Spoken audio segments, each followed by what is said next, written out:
In this episode of the FCPA Compliance Report, I complete part 2 of a 2-part podcast series with Matthew Silverman, Global Trade Director of Export Control and Trade Compliance, and we look at the key components of a best practices trade compliance program, the pace of sanctions from Obama through Biden, what trade compliance will look like into the future, and how does trade compliance fit into ESG. It's a fascinating exploration. I know you will enjoy it.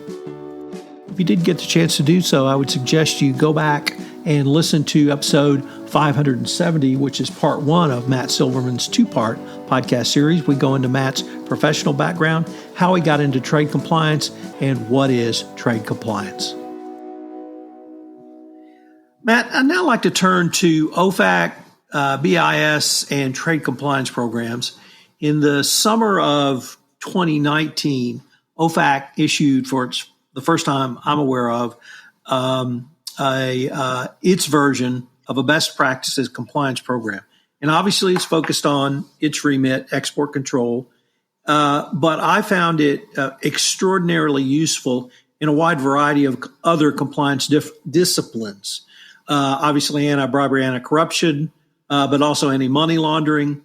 And I thought some of the takeaways were something every compliance officer needs to consider. And OFAC really focused on the who are you doing business with, not really on the sales side of things, but on your supply chain side and who you're selling to. And that's something that I think every ABC, AML, and every other topic, cybersecurity compliance professional needs to consider. But I was wondering if you could maybe just outline what you thought the highlights of that trade compliance program were, and if there are elements that you think lend themselves to really across compliance, what might those be? Yeah, so there's certainly a lot. That guidance is very helpful. The Department of Commerce, BIS, Bureau of Industry and Security, also has really good guidance for specifically for an export compliance program and what needs to be included, how to write a policy, what needs to be in your policies, et cetera. So I would point people to both OFAC as well as BIS for really good guidance in terms of what should be included in a trade compliance program. Of course, a big part of it is knowing your customer, knowing your end user, knowing your business partners. It can't, I think, be emphasized enough how important that is. And making sure that you're doing that due diligence on your part. There are opportunities for both BIS or to work with BIS, the Department of Commerce, as well as the State Department, if you happen to be in the manufacture or sale of military products and equipment. You can work with those organizations also to do some of that due diligence work. There's I think it's still called the Blue Lantern program within State Department, and Commerce has a similar department where they will do end user checks, so you can be assured where your products are ending up, that they're actually ending up there with the correct customers or business partners that you work with. So working both with your or making sure that you know both your customers as well as who you're sourcing from is incredibly important. In a trade compliance program, I mean, just in general, any advice I'd give to someone who's looking to either start one or improve, it needs to be well staffed, and it's not an area within compliance where I think you can afford to have too many people who are too junior or unseasoned or unaware of what trade compliance is. I mean, within my team, we have subject matter experts who have been doing this work for a very long time. We have licensed customs brokers and export compliance specialists and people who have been trained and understand and have connections also, not only within the industry, but within the applicable government agencies themselves. So it's an area that needs to be well staffed with experienced professionals. Having a trade compliance manual, and there are lots of different policies that can and should be included within your trade compliance manual. So whether it's a technology control plan, which is incredibly important, whether it's a visitor management policy, obviously you need to have either policies or procedures in there that have to do with license determination and things like screening. How do you screen customers? How do you screen business partners? A lot of that's going to be automated. So having a reputable a repository and reputable software like an SAP or Oracle to help you screen for license determination issues and your customers and business partners that you're going to be working with. There's a lot of different elements there.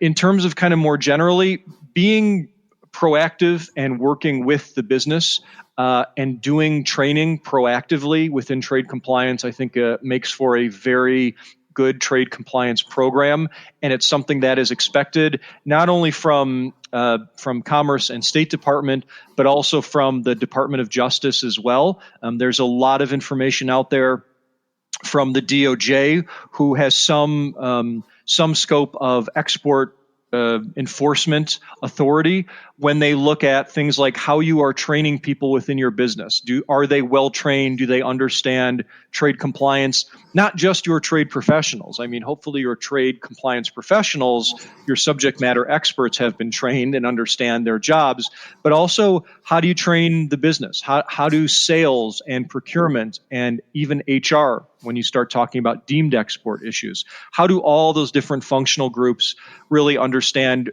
export compliance and trade compliance and how it impacts their job? So that's another really important part of a trade compliance program, is not keeping too far from the business itself.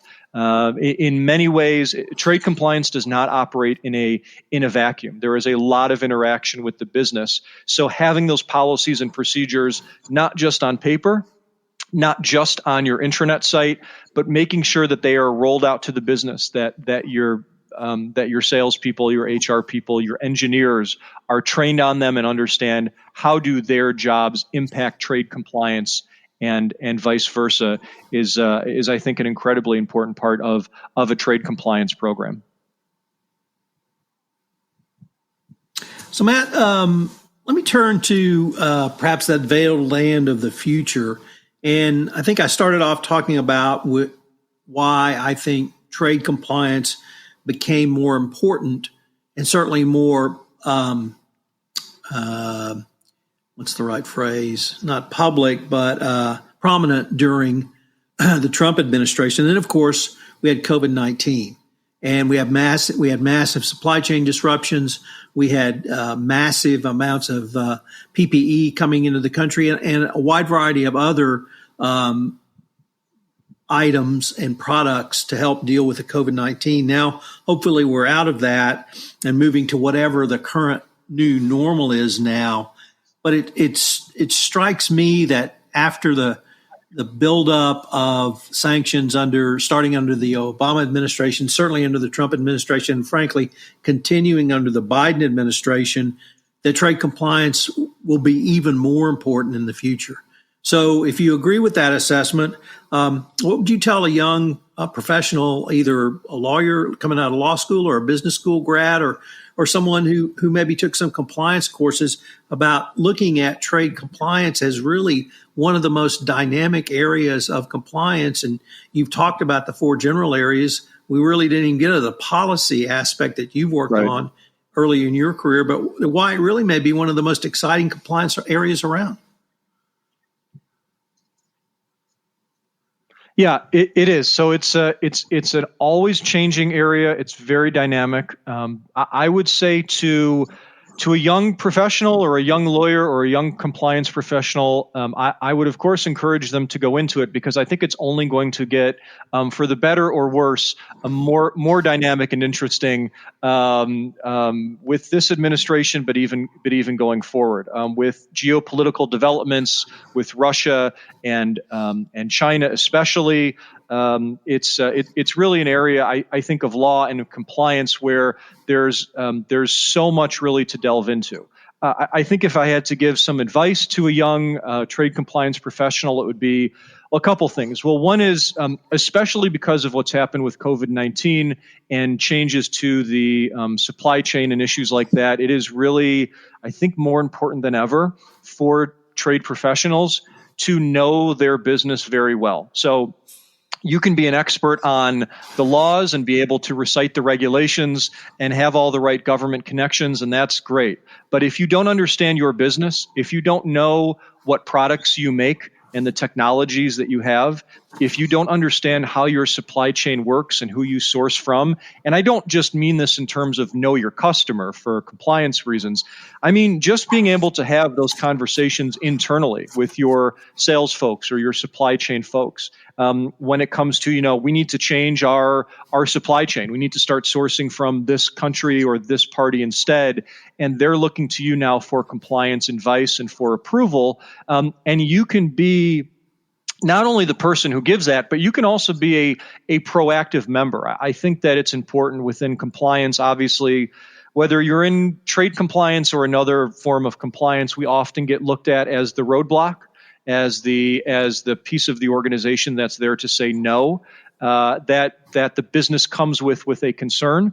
And what I like to be in as part of the kind of compliance function and within trade compliance is a little bit more proactive, right? So if I know that there are upcoming changes, if I see in the Federal Register that there's going to be changes to export classifications, if I see in the news that based on geopolitical events and other issues that there may be changes to trade policy and in turn trade regulations, whether from an import-export sanctions perspective, to be proactive, to come to your business, to go to whoever it is, your chief compliance officer, your CEO, your GC, or just to go to individual members of your business, whether it's supply chain, HR, et cetera, and talk to them about what down the line potentially you think may happen. And if that means looking at other opportunities to source from elsewhere from a supply chain and procurement perspective,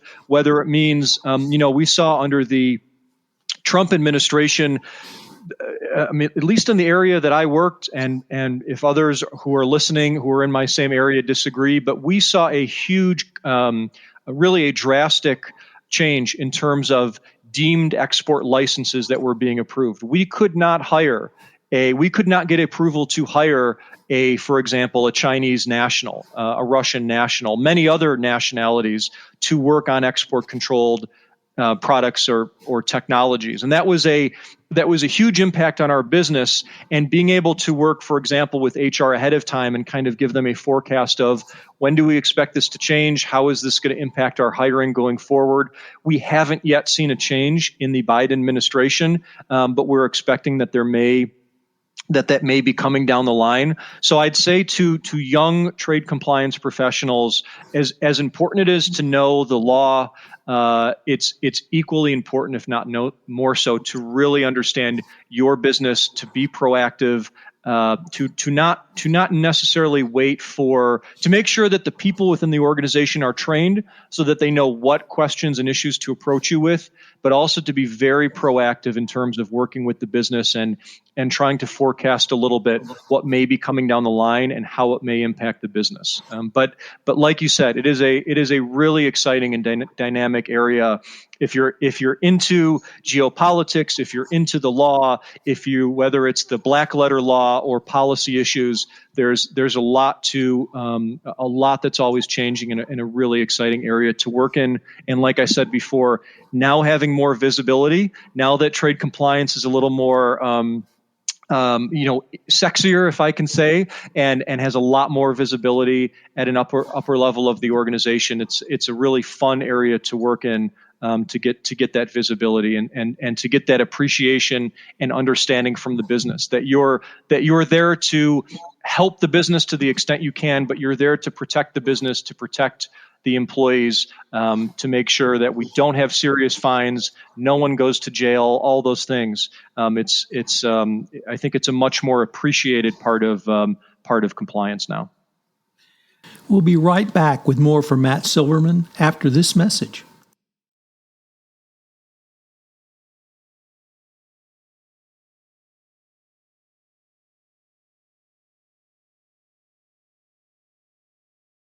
Look, 2020 has proven to be the year of many things, and the same for 2022. But if you're a small business, this could also be the year you switch to a better payroll.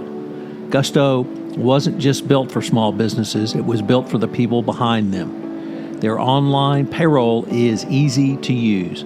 Gusto can automatically calculate paychecks and file all your payroll taxes, which means you have more time to run your business.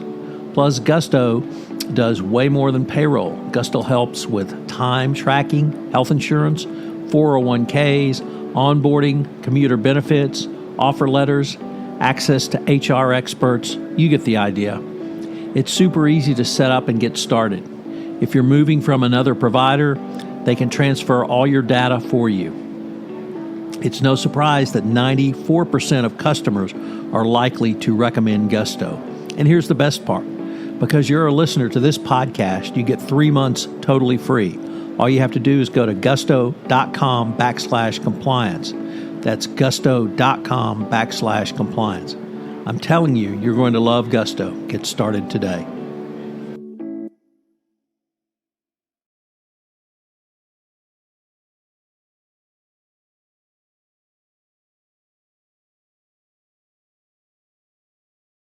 So there's one topic that we have danced around not exclusively, but quite a bit, and it's one of the most ubiquitous phrases of 2021, and that's ESG. And it strikes me that 80 to 90% of what you have talked about fits directly into ESG. It could be environmental, it could be sustainability, and it certainly could be governance. So where do you see trade compliance fitting into ESG from really any of the perspectives you deal with? Yeah, so I think, like you said, there's a bit of E, a bit of S, and a bit of G in trade compliance. From from an environmental standpoint, certainly when you talk about things which I don't deal with every day anymore, but when I was in more of the policy and government sector, when we talk about free trade agreements that are being negotiated, right, and the language that's included in those, environmental issues, the impact on climate that free trade agreements or other kinds of trade agreements can have, as well as labor issues as well. So there's the E and the S in terms of from a policy perspective. When I worked at the U.S. Trade Representative or the U.S. Senate on trade legislation, lots of different environmental and human rights issues that would kind of be tied into free trade agreements and who we were going to do business with, or what other countries the U.S. was going to continue to trade with. Those were two big concerns. In fact, when you see a lot of senators who opposed trade agreements, it was for those exact reasons. There weren't strong enough environmental provisions or human rights provisions in those agreements. From a corporate standpoint, I still see a little bit of that. I mean, it pops up in different ways. I'd say that there are certainly maybe under the S. There are human rights issues, human trafficking, human rights issues, where we're sourcing from, where we're doing business with, that can certainly play a role. And I've had individual employees reach out to me when when there has been geopolitical events going on in the world, and have said to me, why does our company continue to do business with these parties or with this entire country, right? And it's for social reasons or environmental reasons, and I think that to some extent the business has to listen to that as well, whether it's coming from their own individual employees or there's outside pressure in terms of the parties and people and countries that we do business with. Obviously, we are restricted. We follow whether it's the U.S. government or what other applicable agency or government we have to comply with. So there's a piece of it where we kind of just follow along, and if a certain agency or government has decided you can't do business with this country for human rights issues, abuses, then we don't do business with them. But there are other times when I have worked for companies where they have gone above and beyond what is required by the regulations and have made the determination that even though there may not be a specific sanction or regulation that prevents our company from doing business with this party or this country, we internally have made the decision that we aren't going to do business with them. And part of that is from both internal and external pressure, and some of that relates to ESG issues. The other interesting piece of it, I think, from I guess it's part of the S as well, is diversity issues. And we don't really think about diversity and inclusion within trade compliance. But there is a piece of it where there's overlap. And that's when we talk about deemed export issues, which is the idea that, transferring technology to a non-U.S. person, right, is a deemed export. The U.S. government deems that to be an export. If I transfer technology, for example, to a Chinese national, an Australian national, a Zimbabwean national, transferring that export-controlled technology to that person is a deemed export in the same way it is shipping a physical box to that country would be. And that ties into then who we can hire, who we can promote. Can we put certain people in certain jobs or even hire certain people based on their nationality, their citizenship, where they live in the world? It's an issue that has come up a lot in different contexts, but there are a lot of discrimination concerns that come up with regard to not being able to hire certain people based on their nationality. There's an interesting, you can probably find it on YouTube or something, but Elon Musk was talking at a conference somewhat recently, and someone raised a hand and said, why do you only hire, I'm paraphrasing, but why do you only hire U.S. citizens or U.S. persons? Why don't you hire people from other countries? Now, obviously, that's pretty hyperbolic, and that's not true, but his response was, well, we can't hire people from anywhere and from any nationality because there are U.S. restrictions on who we can hire. A lot of employees don't know that. A lot of compliance people don't know that. And I think it's important. Another, I think, important piece of a trade compliance program is making sure that you're educating your internal employees, as well as obviously the HR function and talent recruitment on who we can hire, where we might need to get a license to hire someone. If we can't get that license, really having restrictions on internal hiring and making the company and individual employees aware of the fact that it's not a discriminatory intent on the part of the company, because a lot of them think that it is. So that's a piece also of the S within ESG that I think is somewhat overlooked from a trade compliance perspective, but an important piece, making sure that we are following the laws, kind of balancing the discrimination issues as well as the export compliance issues, but making sure that we're hopefully not getting too much pushback from people who may think that that there is discrimination at play with regard to who we can and can't hire. So like you said, a lot of overlap there with ESG when it comes to trade compliance. And unfortunately, we are near the end of our time for this episode, but I was wondering if our listeners wanted any more information on any of the topics we've touched on, whether they get in touch with you or you might have some suggested reading for them or articles or perhaps even a podcast or two. Where can they go? Yeah. So thanks, Tom. It's been really nice to talk to you today. So anyone is welcome to reach out to me directly. They can find me obviously on LinkedIn, Matthew Silverman, and I'm at VIAVI Solutions.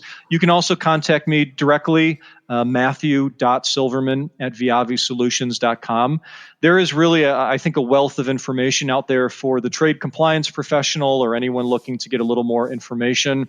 Obviously, the government directly agency websites, if you want really detailed information on things like new regulations and country groups and where you can export to and not based on your classification. The Department of Commerce, BIS, that's the Bureau of Industry and Security, their website. If you're in the business of exporting or importing or manufacturing military, non-civil products and technologies in the U.S. Obviously, the State Department governs that. That's the Directorate of Defense Trade Controls, DDTC.